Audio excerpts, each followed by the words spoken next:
second now, so we should see it. There we go. We're live right here. We're live right there.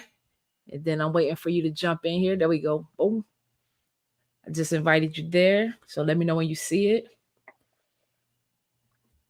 There we go. Boom. Gotcha. All right. So this is about to All be right, I think it fun. says. This is about to be fun. This is about to be fun. What up, Oh what up, yeah. what up, people? Yep, All you right, in there? we There in we here. go. We in What's here. good? What's good? What's going on, Coach? How you doing? I'm good, man. I'm good. Listen, I'm here. One of my former players, Saeed. He's a financial strategist, you guys. Financial strategist. So this is about to be interesting because I coached him. Man, he was what? 11th grade, 12th grade, 11th, and then 12th grade, Yeah, right? yeah. 11th and 12th grade. That's correct. Man, boy, we got some time. So, so adolescent. So I'm so proud of the way you've grown. You did a very very good job. I'm super duper proud of you because when sometimes when you guys are teenagers, you kind of don't hear the messages that's being said, right? That's very true. That's very true. Well, I got to tell you, Coach, I'm very grateful for you in so many ways. We've never had the time to really conversate about these things, but I'm so blessed and grateful because a lot of the things that you guys pour into us when we were younger, we don't really realize the powers of it until we get older and until we start realizing that part of that process.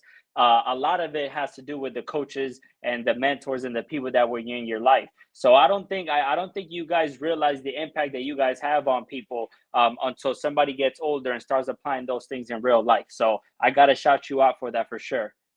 Hey, I appreciate that because honestly, as a coach, and I'm sure you coach in your field now too, it's all about the invisible results, right? You're not gonna see the results right away. You'll always see these results years later. But it's like farming. When you pour into something, when you nurture something, you get to see the harvest. So it takes time to develop. Like wealth takes time. A lot of people think you can get into something, it's get rich quick, and like I'm gonna be good.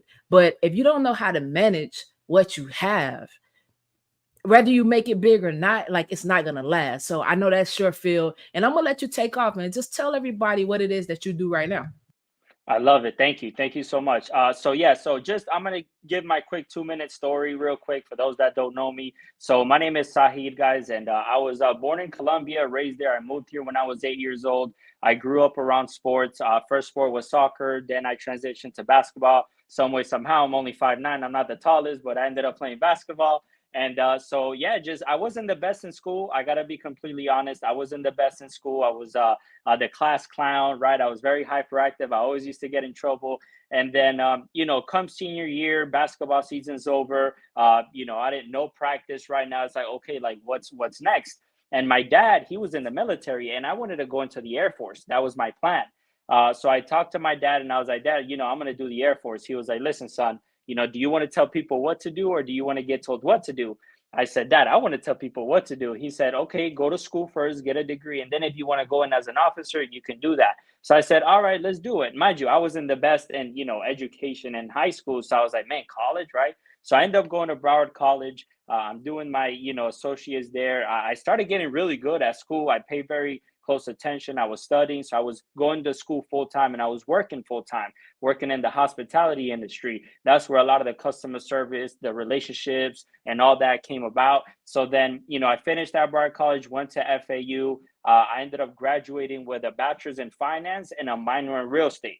So my route was going to be real estate. That's what I wanted to do. Now, you come out right with your degree, and it's time to go look for a job. So then I started applying, right, trying to do the corporate route, and I got interviews, but they're like, "Hey, you need experience." I was like, "Okay, how am I going to get experience if you don't hire me?" So then I was just kind of, figuring it out, doing a lot of entrepreneurship, jobs and 1099. And then so I actually graduated during the pandemic. So I had a lot of time to obviously sit back and not work and just focus on school. So a lot of the time that I was spending working, I essentially was just using it to study, to dive into different things that I didn't have the time to when I was going to school and working, right? So then I was like, okay, I graduated, and then I started traveling back and forth. And then I came back. I'm like, okay, what am I going to get into now? Mind you, I was going to go into real estate, And then, the insurance industry kind of approached my interest and attention. And I started comparing both industries. And I said, okay, if I go on my phone and I look up a realtor, I'm going to have like 5, 10 names. But if I look up an insurance agent, there were no names popping up. I said, okay, we're getting somewhere. I started doing some more research. I started realizing 57% of Americans don't have individual life insurance. I was like, okay, we got some there. Not only that, but the industry is recession proof. Obviously, real estate coach, you're in real estate. The market plays a big factor into it, right? You have interest rates, you have economic, situations that go into it. So I was like, it's recession proof. A lot, more than 50% of Americans don't have this. And there's not a voice in my community that's going out there and educating people on the importance of life insurance. So I got more into it. And then I always say that the company that I represent and I work with is PHP Agency. And I always say, I didn't find PHP found me. I was approached by a gentleman I worked with back in the days at Margaritaville. He told me a little bit about it. I jumped on a call. I learned more about it. And interesting. So when they presented to me, obviously, the opportunity, I saw that the CEO and founder was Patrick Bet-David. And I was following Patrick Bet-David prior to that. I was watching all his YouTube content on Valuetainment. I was watching his podcast. So I didn't know that Patrick started the company up until I was presented with the opportunity. And I said, I was always somebody that's very curious, always willing to learn.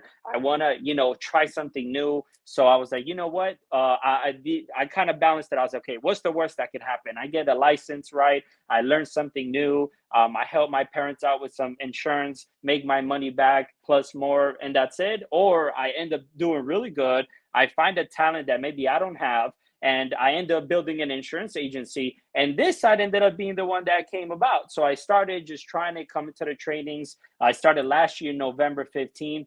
And I was brand new January, just like everyone else. Fast forward today, coach, I'm a broker in the company. I'm running my own agency. I have a group. And like you said, you coached me. Right now, I'm a coach to a lot of people. I'm a mentor to a lot of people, which comes with a lot of responsibility because it comes with reading a lot of books, which I hated, right? I hated reading books. I never read a book in my life cover to cover. And then now, obviously, having to be a mentor and a coach to people, you have to constantly be learning, constantly be educating yourself, learning so many different aspects, leadership, human nature, learn more about your ego, how to deal with other people's egos. So there's so much stuff that goes into being a coach that I think a lot of people don't understand.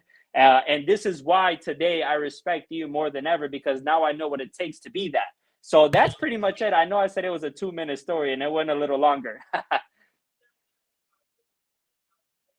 Sorry about that. That's all good. I love that. Just I'm telling you because again, I was with you when you was like 16, 17 years old, and to see your evolution and where you are going with this, I'm super duper proud of you for that. So I understand and I know. So I know those little tidbits of like working hard, having a good attitude. One thing about it being a leader, especially leading people and dealing into something that is very valuable to them, that can create generational wealth for not only them but their family.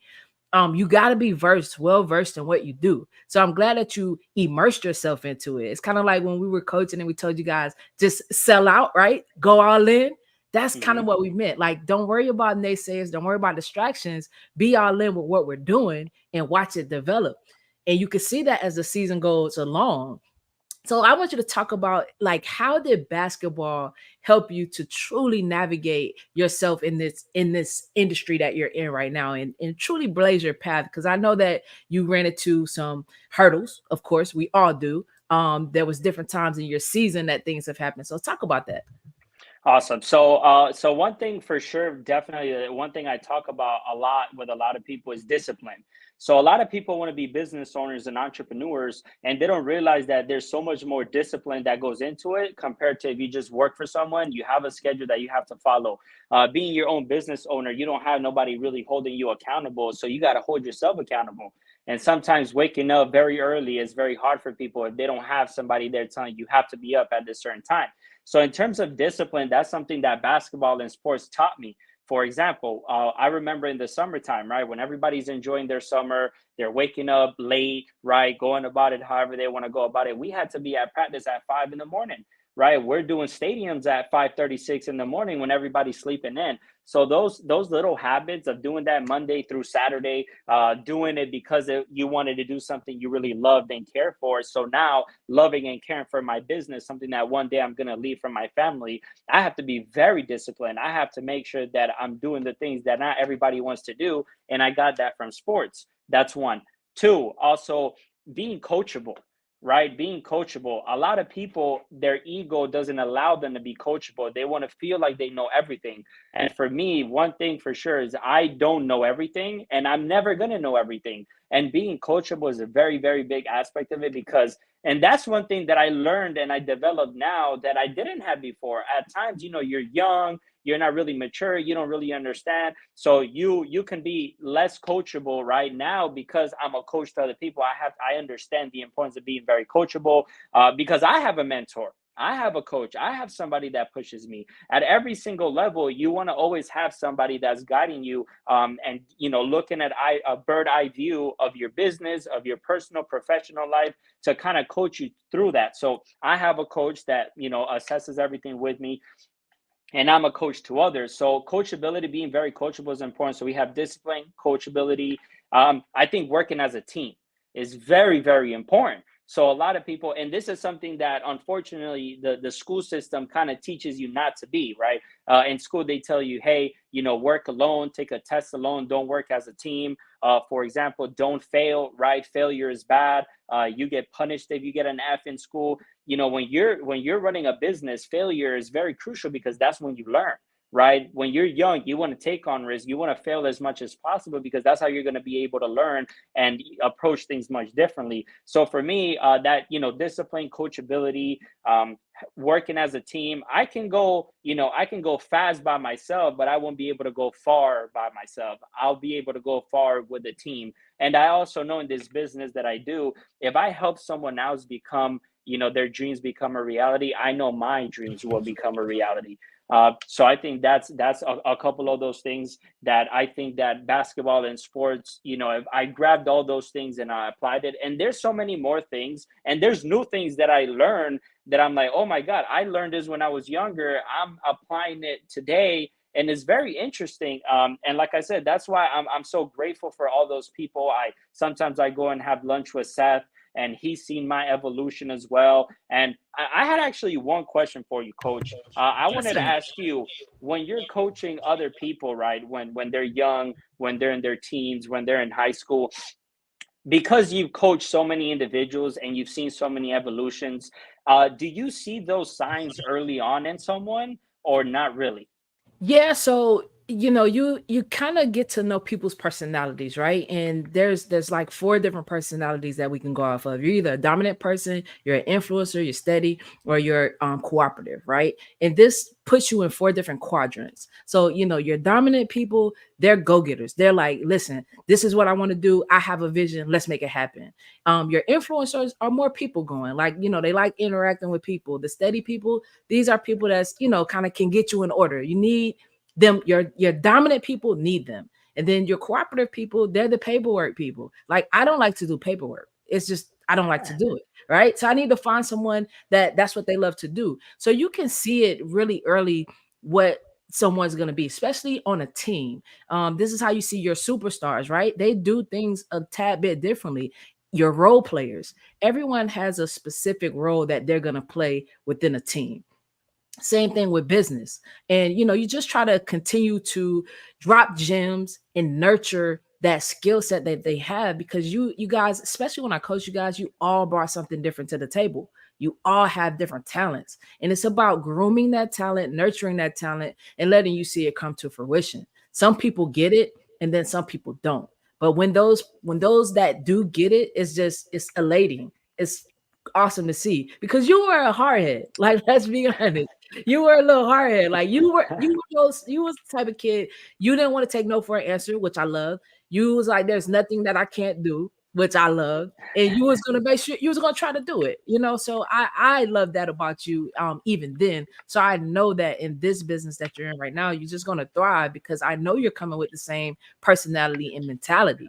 I want you to talk to them a little bit about the different aspects of life insurance that they can get. If I'm trying to build wealth, right? We'll give a real life scenario. If I'm trying to build wealth and I'm like, look, Saeed, I want to put some money to the side. I want to put it in a life insurance policy so I can go borrow the money out of there, do what I got to do from that, and solely do it to that. I don't want to put my money in the bank. Talk to them about that because I think that's one of the pieces that people are missing.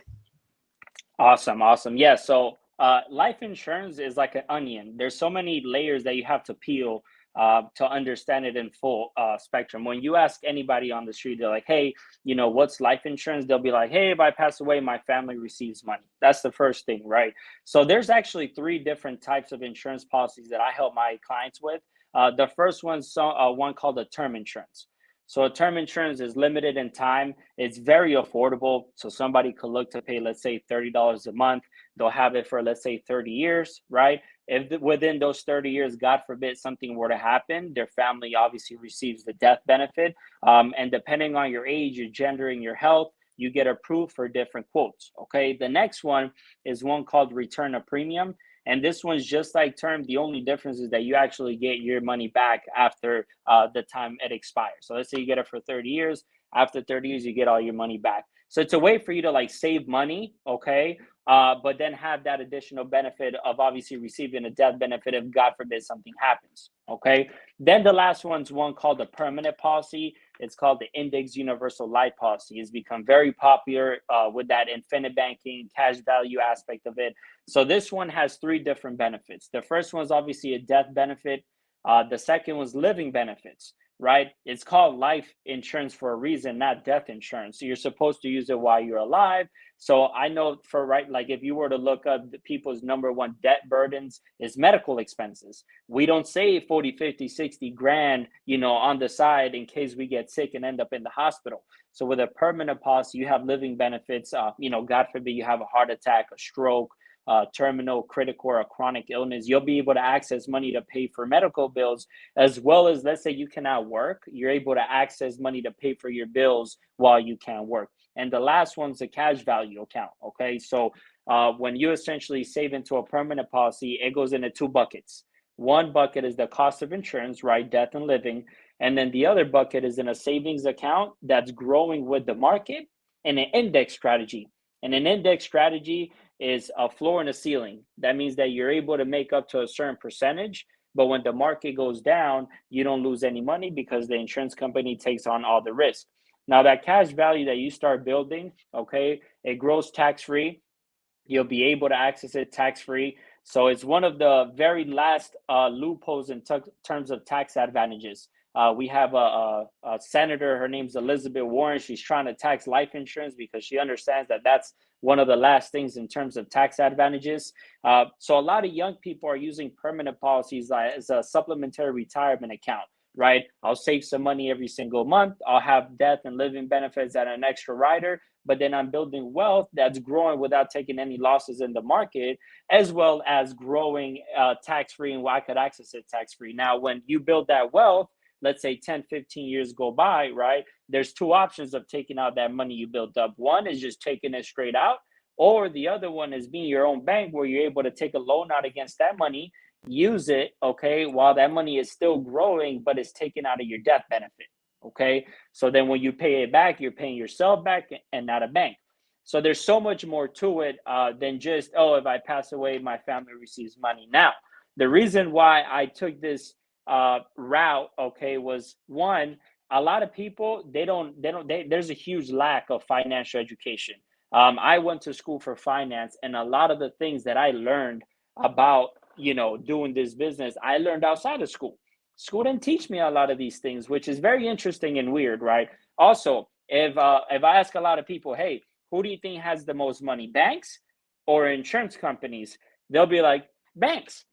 Banks actually put all their money into insurance companies. So if you look up, right, banks ranked by life insurance assets, you see that Bank of America has like $24 billion in life insurance. I wonder why. Maybe because they're using the index strategy to grow their money and not take on any losses. So another reason why I got into it was because I realized and saw, unfortunately, a lot of friends and people that I went to high school with that passed away, okay, left kids behind had no insurance, had no protection, and they had to go and raise GoFundMe to scramble up money in order to have, a funeral. Or let's say somebody gets sick, right? They don't have 40, 50 grand to pay for it. They got to go do a GoFundMe. So GoFundMe became so popular for all the wrong reasons. So essentially, it's a part of educating people. Now, it's very interesting how, for example, it's mandatory for us to have car insurance, it's mandatory for us to have home insurance, but it's not mandatory to have life insurance.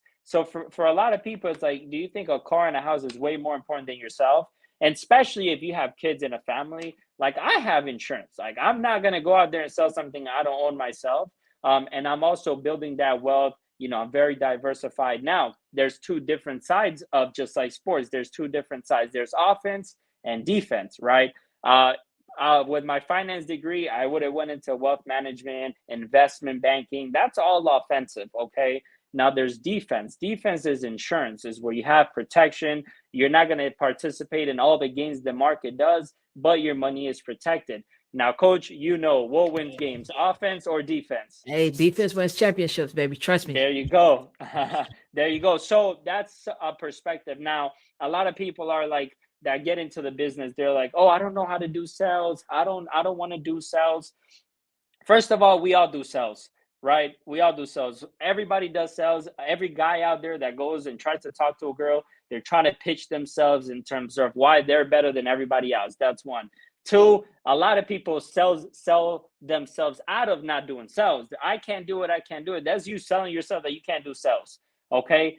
Sales is just educating. That's all it really is. So I instill that chip into people like, hey, don't think about it as sales. Think about it as educating, right? You learn something and then you want to go out there and educate people on it. And through education and value is where you get the sell. Okay. Because I don't deserve your business if I didn't provide enough value. That's pretty much it. So it's training people. And then also, people come in here. A lot of our business is not just selling insurance, a lot of our business is leadership, entrepreneurship, mindset development, because a lot of people come into the business with a very limited mindset. So you have to train different people on a way of thinking. We have, for example, in our company, books of the month, where we read books every single month as a company. We share our takeaways. So that's why this company is so unique, because they focus not so much on training someone just about insurance and selling insurance. They train you on how to build a business, on how to build yourself, how to unlearn everything that you've learned and learn a new way of thinking. I'm reading right now this book called The Secrets of a Millionaire Mind. And it talks about that the only thing that differentiates, the poor and the middle class from the rich people is the way they think and the language that we speak. Anytime you say I can't or I won't, you'll never be able to do it. I've never heard of somebody telling themselves they can't do something and actually doing it. So I think the vocabulary that we use and the talk that we give each other really dictates to where we end up. So for me, no matter how hard, right, you said I was very hard-headed. No matter how hard I think the task is, I'll never tell myself I can't do it, because if I tell myself that, it's guaranteed that I won't do it. If I tell myself I'm going to do it and I will do it, and it takes little training. That language right there, the way you speak to yourself, really dictates where you end up. So that's pretty much a little bit about the insurance products, how they work, as well as the business, what we do here, and the training that goes into it. I'm so glad that you said you guys read a book a month, man. My group, my real estate group that I'm in, we did a 52-week book challenge. We were reading one book per week, and we have to Wow. talk about it. So think about the education that went into all of us, and we got to kind of bounce our perspectives and thoughts off of each other. I mean, it's second to none.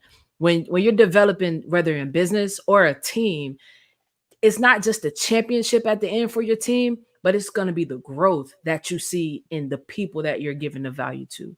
It's like your clients, when you start giving them the value and they trust you. Sales is all about relationships. Whether you believe it or not, it is about relationships. I want to do business with people I know, like, and trust, and so do they. If you don't know, like, and trust me, I don't care how good I am, you're not going to do business with me, right? Hmm. If you know, like, and trust me, I, without a shadow of a doubt, I'm not taking advantage of you. I'm gonna lead you in the right direction. And I think a lot of people get sidetracked on, if they don't know an answer, just say, you know what, I don't know that answer. I'll find out for you. There's nothing wrong with that, right? But a lot of times, people get greedy and they want to try to take it all. But I promise you, there's enough for everybody. Like you're in finance, I'm in real estate.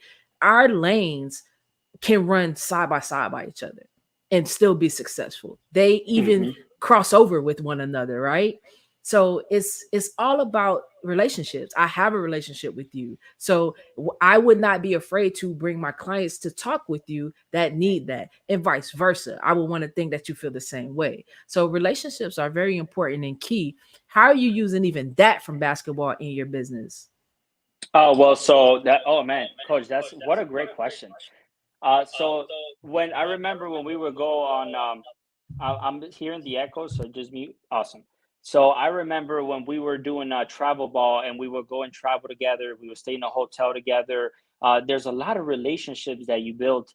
Here, for example, I build relationships with the people on my team because when you build the relationship with your team, when you build a relationship with people in business, you create a sense of responsibility for that person. So you feel responsible in making sure you come through for them. So in sports, right, when you build that bond and that relationship, you're literally responsible for making sure that person not only succeeds, but when they're down, you pick them up. Okay. Three, when you build the strong relationships, you hold yourself accountable for the things that you're supposed to do that you don't do. So, for example, I have relationships with people here that I built through the business.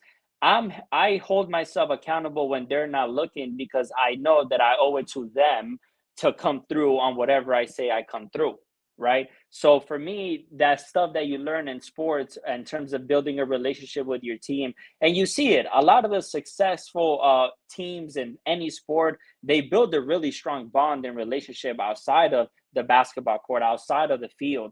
A lot of people, they see teams as the successful teams when they're succeeding, but a lot of people don't focus on the process. I talk to this about a lot of people. Everybody sees people when they reach the success. They see, for example, Grant Cardone.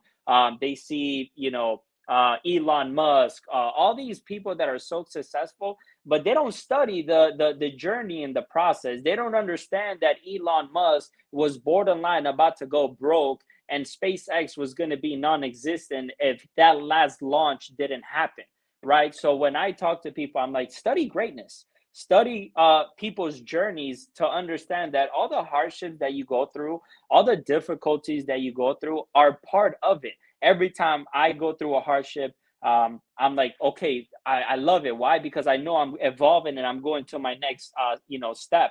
So for me, relationships are so crucial and so important because our business is not a transactional business. Our business is a relationship business. Why is it a relationship business? Because the day that you need it the most, I have to be there for you. Not only that, but let's say for example, I help somebody out that's my age. They're going to end up getting married.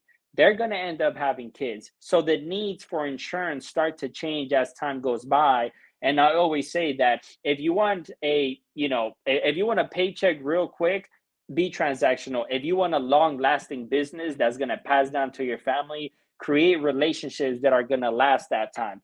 Because guess what? When my clients have kids, their kids grow up, they're going to need insurance. My kids are going to have my business or run my business. They're going to be able to service. So I love the fact that you correlate that in terms of relationship in sports and in business because everything goes hand in hand. And I don't think a lot of people study that. They don't study the fact that what you learn in sports correlates so much into business and into doing that. So that's my take on relationships. Yeah, no doubt. And even when you're training your agents, right? Practice, right? That's one thing. Like as an athlete, I'm telling you, I didn't like practice all the time either, but it's needed, right? And it depends on, how we used to tell you guys, y'all need to go hard in practice, like go hard at each other so the game is easy. So Hmm. I know you're telling your agents, like when they're role playing and just having these conversations, this is when you go hard. This is when you make your mistakes. I don't want you making the mistake on your client. So talk about that if with agents, because I know with agents that I even coach, they don't like to do the role play, they don't like to do the practice, but I rather you practice here than out in the field. Yeah, so great point. Here we always focus on the newest person. Okay, that's our thing. No matter what, things are always going to be trained for the newest person. And for us, yeah, we're supposed to get it all out the way here. So when we go out there, we're better equipped.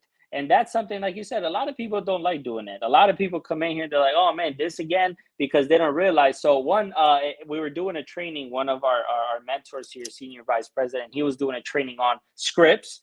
And he's talking about practicing, the importance of practicing and being repetitive and all that good stuff. And he actually pulled up a video about Allen Iverson talking about it. Remember when he was talking about practice? Practice.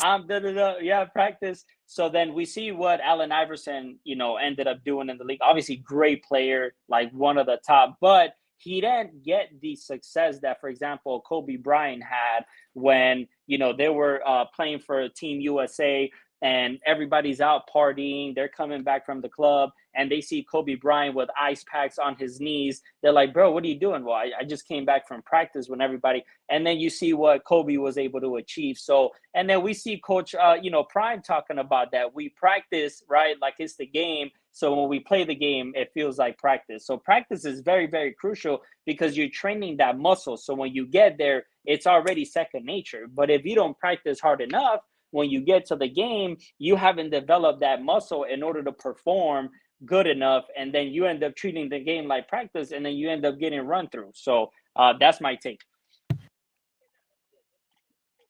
You, I'll be honest with you. Being great is it. The mundane work is boring, right? To be great, I promise you, it's boring. Steph Curry doesn't shoot the three like he does if he's not in the gym form shooting 1,000 shots a day, right? And that's the work that you don't see. So, man, I'm super excited about what you're about to do in this industry, man. I'm gonna keep watching you and I'm gonna keep pushing you because I expect great things from you, man. One thing I did do when I was coaching was I always said to myself, man, you're coaching the future leaders. Like it wasn't about basketball for me. It was much more than that because I know everybody can't go off and play professional basketball, but I knew that you guys would be future leaders in some aspect. And I wanted to make sure I poured into that and played a small piece of y'all puzzle, man. So definitely thankful for that, man. And I'm super duper proud of you. Well, coach, I got to tell you, you say a small piece on the puzzle. It's so much bigger than you think, because the impact that I mean, I stay in touch with Coach Hollis. I stay in touch with Seth. I stay in touch, with you. I want to be able to spend more in-person time with you because I don't think that you guys realize the powers that you guys have created onto other people. And I'm forever grateful for that. And I even stay in touch with teachers that played small roles or little roles. Everybody played a role in your development. And a lot of people are not grateful for that. And I'm someone that's so grateful for that.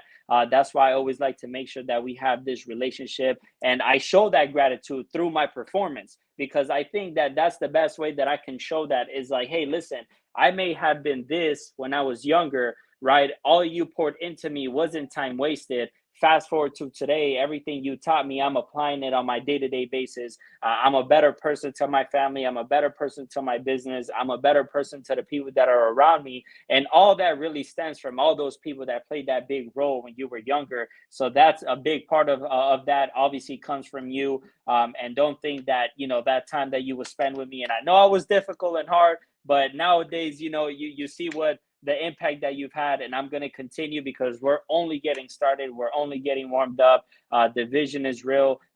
My identity, coach, is so up here. Okay, so up here that I'm gonna go nonstop and continue to apply that pressure, help people, educate people, really change lives because I have big dreams and I have big goals. And for me, this is not a thing that I want to be known while I'm alive. I want to be known generations to come. And that comes with making a very big impact. And I know that by me doing this business, by me doing what I'm doing, I'm building blocks to one day have a really big castle. And I'm very thankful and grateful for you to taking time out. I've learned so much from you. I want to continue to learn from you. I also want to exchange, obviously, some book recommendations. I want you to, because I know you talked about personalities, the quadrant of personalities earlier. Does that stem from somebody telling you? Does that stem from a book that you've read? And for you, what were the biggest books that changed the way that you thought? If you could give me three recommendations. Man, so that four quadrant I talked about, it's from a DISC assessment, DISC, and that is actually what those. It's an acronym. So check out DISC assessment. In three books, I would say Atomic Habits is one. Man, awesome book. Also, Untethered Soul, that was another one, and the EOS system. That, man, crucial. I'm telling you. And those are just three off the top of my head, but I can even share that 52 book week challenge list with you, and I'll do that. But yeah, man, go through those, and it's like it's serious because it's more than just becoming a real estate agent, right? You know, understand this. You can't sell your way to financial freedom, people. You cannot sell your way to financial freedom. But when you sell, you need to invest. So what Sahid is doing is talking about investing. He's being that tool for you to invest into yourself so that you can get financial freedom and generational wealth. And same in real estate. I don't know a real estate agent that just sold their way to financial freedom. And I'm gonna be honest with you, what real estate agent you know that has retired from real estate? They don't retire, they die. Like, let's Mm, be honest. You don't go to real estate agents' retirement party, right? They don't that's have true. them. So think about that. So if we're starting this mindset and this mantra that, you know what? Yes, I need to generate sales, but those sales have to lead to investing. And that investing has to lead to me being the owner or developer of whatever I'm doing. So there you go. Thank you. I appreciate that. Another thing I had for you. So obviously, being a leader, training other people, there has to be a lot of recreation that goes into it, right? For you, what is your recreation process like? What are things that you do to kind of recreate yourself and learn new things to go out there and pour into other people?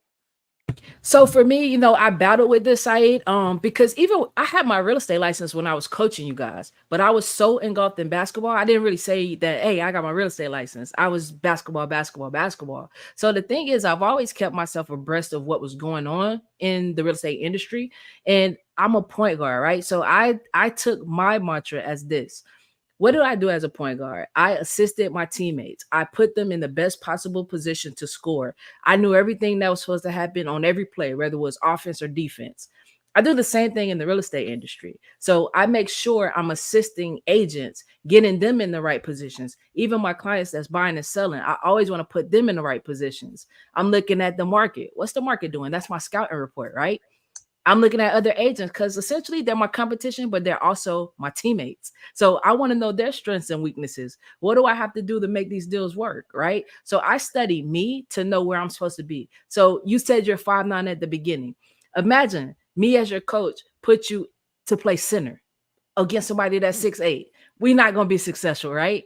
So Mhm. the first part is assessing yourself, knowing who you are, because once you know that, you could put yourself in the correct position. And once you're in the correct position, now let's talk about the expectation of the position. Here's what you do in this position. Now, here's your role because of that expectation. And then I want you to bring your individuality to it. So that's how I assess things, and that's how I kind of flow with my stuff. So recreating, I say double down on who you are, what you're good at. Find someone else to do the things that you're not good at, because you don't want to have a bunch of strong weaknesses. You want to double down on your strengths. Agreed. Agreed. Thank you for that. I also had real estate, finance, market questions. So I'm sure I mean, I study the market either way because I have to, because of what I do. But with you being in real estate, seeing the trend, seeing what's happening, what is your outlook on the market? What are you expecting? What are you seeing that's happening right now? What changes are happening? And is it a national thing? Is it a state thing? What is your assessment of the current market at the moment? So I get that question a lot too. How's the market, right? And the market is going to be whatever your specific position is, right? Because think about it, even on the team, some people get more playing time than others. Sometimes it's not your time to go in the game. Sometimes you're just not ready to be in the game. Right now, interest rates are high. It knocks some people out of the game. They can't play, right? So we got to understand where we are. Right now, interest rates are a bit high. I'm looking for them to go down. Historically, you see how interest rates are. They go up, they go down, they fluctuate. It depends on the inflation. When interest rates were at 2.99%, I still have people telling me I'm going to wait for the market to crash. I'm going to wait for interest rates to go down. And it's like, wow, that's crazy. Now, it did flood a lot of buyers into the market. But what happened during that time? A lot of people had the good credit in cash. So not only were they bidding at listing price or asking price, they were actually paying over the asking price, which knocks some buyers out of the game. It's not their time to play. So you just have to know when it's your time to be in the game and when it's your time to be on the sideline. That's how I view it. Sports, can't help it. It just makes the most sense to me. Awesome, awesome. Okay, I love that. Yeah, I mean, I'm assessing it from like a defensive strategy, right? Like I'm like, okay, this is what's going on. I understand also. I'm very. I don't know if you've realized videos, whatever, but I'm very into politics. So I don't think you know, but my grandfather was into politics in Colombia. I've always had a interesting passion for politics. Interesting enough, I told Seb this. I was considering going to law school, surprisingly, but I'm very good with numbers and figuring out the question and finding out the answer. And I know that law, you have to read and memorize, and I'm horrible at memorizing. If it's not in my calendar, I'll never do it, right? So um, for me, I'm looking at things politically. I'm looking at things economically. I mean, economically, there's a lot going on right now in terms of government debt, okay, rising credit card debt. There's so much different aspects and perspectives. Do you absorb content on just the financial and economical aspect, or are you also into the politics of it? I think you have to look at it in totality because you can't be one sided, right? If that's the case, I'm only playing offense, I'm not playing defense. In basketball, I had to play both, right? So you got to know what's going on both sides, and then again, assess the situation because in politics, they make decisions that affect what we're going through, right? And then finances, same thing. Just like you mentioned, a lot of people right now have credit card debt. Well, they didn't have that credit card debt pre-COVID. They have that credit card debt now because they got that stimulus money. They spend it. Now the credit card debt is up. Now the interest rates are high. And they're like, man, I'm not refinancing out of my 2.99% interest rates. Well, you might want to think about that because your mortgage is 2.99, but your credit cards is 25 point whatever, whatever, right? If you refinance, got into a little bit of a higher rate, pull some cash out, pay those credit cards down. Now what are we talking about? You're saving some money. So you have to know the different aspects on how to play the game that you're in. So yeah, I look at it in totality because it all matters. It affects what we're doing. It definitely affects both of our industries for sure. Oh yeah, oh yeah. Now, in terms of kind of the how the real estate market is right now, whether it's good or bad, does I because I know you're into real estate investing. I see that you invest in properties, you fix them, and you flip them. So with that, does the market being good or bad play a factor into that rate of return that you get? Yeah, because now you got to think about it. So when you purchase a property cash and you're renovating it to put it on the market, you got to think about who's the buyer that's going to buy it and how interest rates affect them. So yeah, it definitely plays a part because all right, I can be at a $500,000 price point, but here's the interest rates. And if the interest rates was 299, you know how many people could afford to pay me 500,000? Now with interest rates being 7%, 8%, it limited how many buyers I have looking at that property. So definitely you gotta keep yourself engaged in knowledge about what's going on in the industry and what's going on Hmm. around you for sure. I was studying too a lot of, for example, I know BlackRock and all these really big hedge funds were getting into buying property and kind of pricing, the middle class out of buying a home. I was seeing a lot of that. Also, I think people got very accustomed to these very low interest rates because if you study history, I mean, back in the 80s, if I'm not mistaken, we were in the 15, 16, 17, 18%. I mean, I'm 27 years old. I wasn't even thought of back then, but I Easy, think a lot Saeed. of Easy, Saeed. So I think because for me, right, I like to look at history because it helps me understand and look at what could happen or what may happen. And I think a lot of people just completely avoid studying history and what's happened. So now, talking about history, right, and taking into account where interest rates used to be back in the days, today we're in a very, very different financial and economic environment than they were back then. I study, for example, the dollar a lot as well, right? I study how printing of money has impacted so many of us. I look at the debt clock. I don't know if you've seen the debt clock. If you look at unfunded liabilities, the money that the government owes that they don't have money for, we're talking about 190 plus $1 trillion. The interest rates going up. It also doesn't help the government because now their servicing of their debt becomes even more expensive.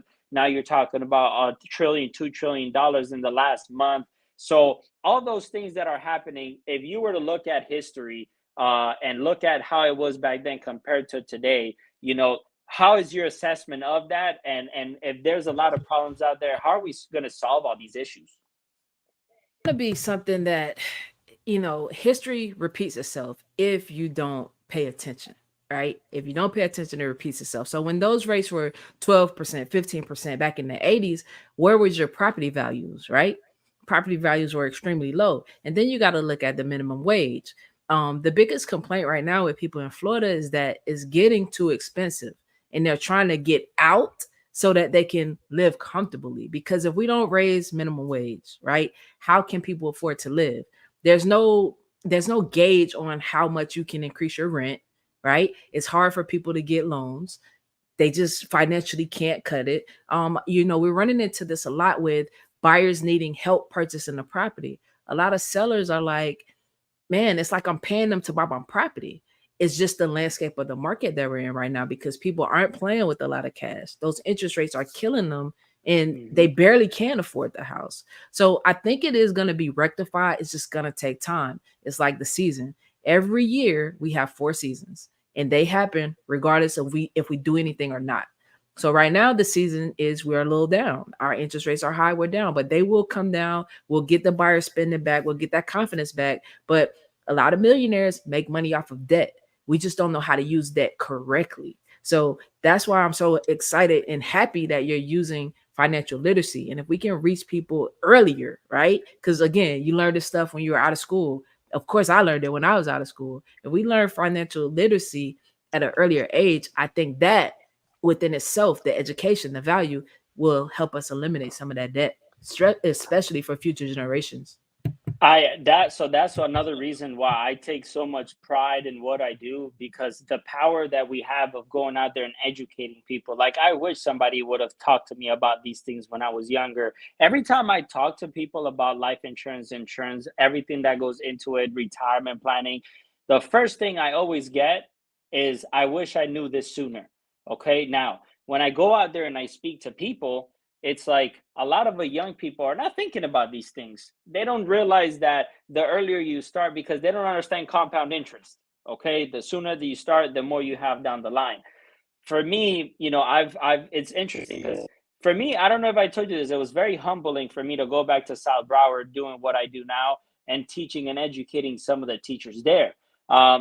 Coach Brown is an agent here with us. Mr. Andrews is an agent here with us. I've gone back to South Broward. I educated them a little bit about their finances, about retirement planning. It's interesting because a lot of these people don't really get set down and they don't really get explained the differences in retirement plans, the pros, the cons. And I see it when it's already, I won't say too late, but when it matters the most. So a lot of the times when people are starting to realize these things, are like, oh my God, I put in, I sat down with a client the other day. He's been working for 30 years. Okay. He's had, he built up almost $1 million in retirement. And because of the fluctuation of the market, he's lost two, three, $400,000 that he would have saved if he had it in a different product. Also, a lot of people don't realize that the strategy that you have when you're younger, it changes when you get older. You can't take on the same risk that I could take on at 27 than someone that's at 59, 60 about to retire. What I see a lot of is the education is not there. A lot of old people that you may think know it, they don't know it, because you unfortunately see a lot of people that are in their 60s and 70s having to go back to work, going to Publix, Walmart, bagging our groceries, because they didn't get taught the differences and how to prepare, how to plan. So for me, it's been very enriching to be able to learn and absorb all these things, go out there and educate the community. I've been at churches, I've spoken in front of 30 plus people, I've gone to the schools and spoke to schools. And that's just the product side of it, because there's a different side of it, which is the opportunity. And the opportunity for you to do this is out for everybody. Like, we're always looking for people that want to do this part time, full time, or as a side hustle. A lot of people think, oh, I don't want to be in an office. I don't want to, like, this is a business where you get a license. You're a 1099 business owner, entrepreneur. You're going out there, you're educated, and then you're making some sales here and there and making some extra money. And I don't think a lot of people study the cash flow quadrant enough to understand that when you go from ENS to BNI, that's when financial freedom comes in. A lot of people think that going from E to S is financial freedom, but being a self-employee, your business or the money is dependent on you and what you're able to do. When you have a business that's scalable, you could one day be enjoying yourselves. Me and you, coach, we're going to be on the yacht enjoying ourselves while our businesses are still going to be profitable and still running completely independent of us. So for us right now, yes, there's people struggling with credit card debt. Right now, people are struggling to pay their bills. Things are more expensive. For me, not only do I educate on products and how to make money, but also I give people the opportunity, like, hey, get your license. The barrier to entry is very minimal. People think that it costs a whole lot to start an insurance business. It does not. Okay, you become an agent, you get the license. You're talking about a $310 investment into yourself to get a license, to then have training and learn something that you can go out there and impact people, and make money from it. And people are like, and what's crazy to me is that people are so okay with spending 100, 200, $300 on anything that does not give them a return, but they wouldn't be okay with investing in something that could not only help them financially, but maybe people have talents they don't know they have until they put around the right people in the right environment. So I know we speak a lot about the product, and obviously about the education, but there's so much opportunity out there, and there's so many people that are very comfortable with what they do. They don't want to evolve, they don't want to grow. So with you, coach, do you speak to a lot of people on, like, hey, you can do real estate, you could get your license, it could be something that you do on the side? Do you also pitch that to other people in terms of, hey, you should join? Yeah, for sure. Because it was an opportunity for me. When I got my license, I was actually playing professional basketball, and my sports agent was like, "Takara, you should get your license." This is before the market crashed in 2007. So she was an agent in California, and she was like, "Man, Takara, you should get your license. You're in Florida, market is hot. Like, as long if anybody's breathing, they can get a mortgage and buy a house, right?" So I got my license because she was like, "Look, we could refer each other deals." And I'm like, "Wait, time out. You're telling me all I have to do is have a license, tell you that I know somebody's buying a property or wants to buy or sell, they do it, and you pay me?" She's like, "Yeah." I'm like, "Hold on. That's crazy." And to be honest, to this day, we never did a deal. But my very first deal was on a small piece of commercial land. And I made just about my WNBA salary with that one sale. It opened my eyes because nobody ever taught me about being a real estate agent or even how real estate works within itself. So yeah, there's an opportunity there. But with anything, the buy-in is low. The grind is what it's about. You got to separate yourself from everybody. Every agent just thinks, all right, we're going to put this property on the MLS. It'll sell itself. There's negotiation. There's that relationship building we were talking about earlier. There's getting people to understand that this is what you do. Because when I played basketball, I didn't think that people would take me serious as a real estate agent, right? It's like, no, it's car, you play basketball, you coach, you don't know nothing about real estate. And our mentality, you can't tell me I can't do something. I hit the books. I get in it and know what it is. And like, nah, I know what I'm doing. And I go back to, I'm a point guard. I know how to navigate this. Same thing if I was on a basketball court. It's a basketball court and it's houses. right now my basketball court is the housing market, right?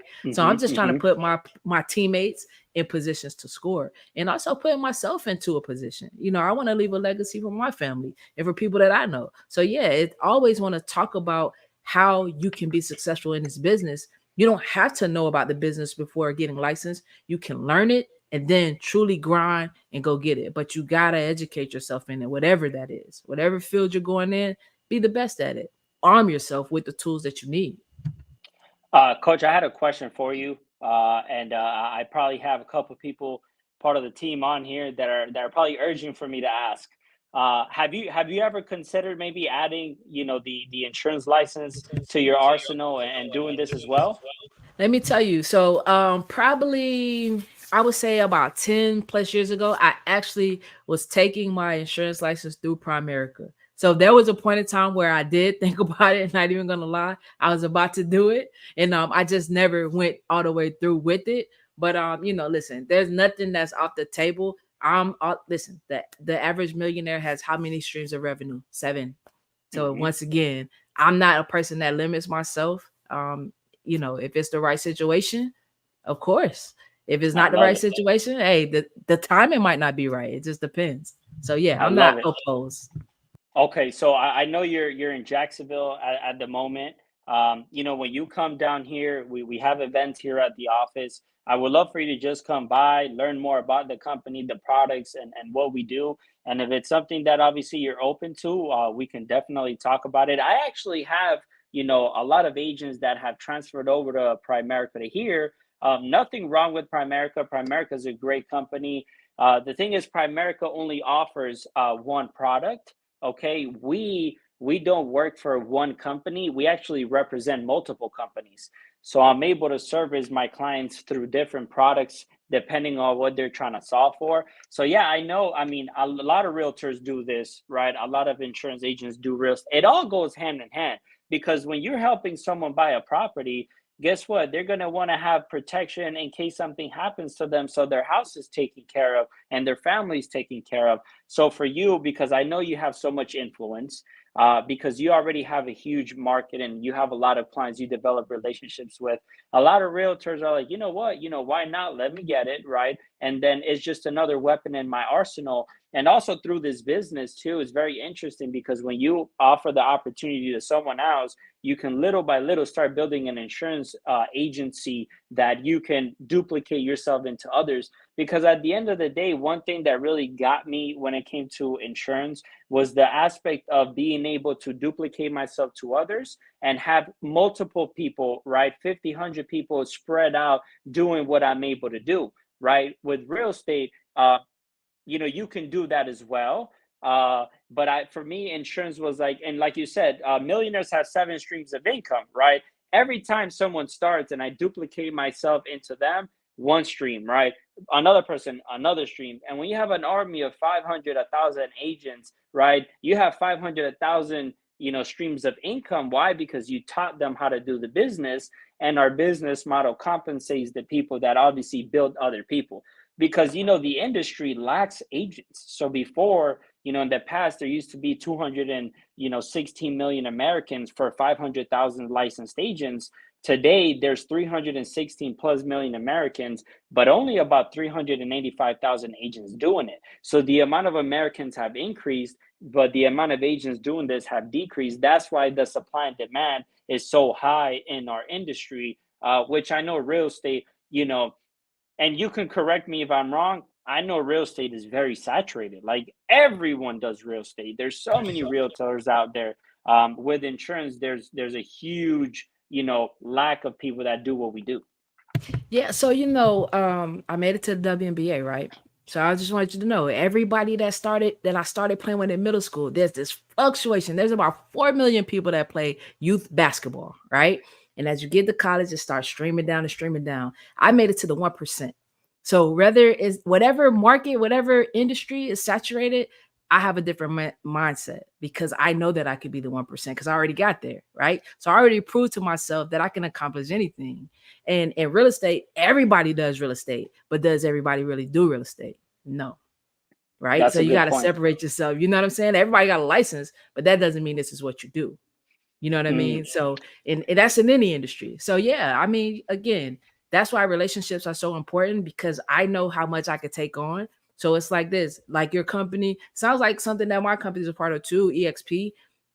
As long as I'm able to grow people, we become owners of that company. As soon as we make a sale, we become an instant owner in the company. Not a lot of real estate companies, I don't think any real estate companies are offering that to the magnitude that we do. So, I just understand that, what, here's what I'm good at. And if I'm going to focus on that, yeah, I'm going to get it done. And then I have a relationship with someone that does the other thing. Doesn't say that I can't get that other license, but it's just, you just got to know what you're capable of, what you can take on, right? What's your Th- capacity? that's So, that's so true that you say that about, like, yeah, everybody does real estate, but not everyone does real estate. That's very true. Have you ever read the book Blue Ocean Strategy? no, I haven't. That was on my to read list though. Okay, okay. Yeah, that's a great book about how to differentiate yourself from what everyone's doing. That's a great book. Patrick always talks about that book and how much it impacted him and his business reading that book. So yeah, well, I have to read it myself. I've kind of read a little bit into it, but I haven't read the whole book. So maybe once you get it, I'll get it and I'll read it in full as well. And I know, Coach, you have somewhere to be. I can sit here all night and talk to you. So I just want to make sure we stay kind of on time. If you want to, do a couple more minutes, if you want to wrap up now, it's totally up to you. But we could continue if you want. Yeah, I want to ask you just one more question. What would you tell your younger self? Like, what would you say to your younger self? I always get this question, and it's interesting because I say wife, but my girlfriend is not official yet. My partner, I like saying wife because it's a little more serious, right? If I walk around saying girlfriend, everybody's like, oh, all right. So we talk about, like, what if this opportunity would have came my way at 18, 19?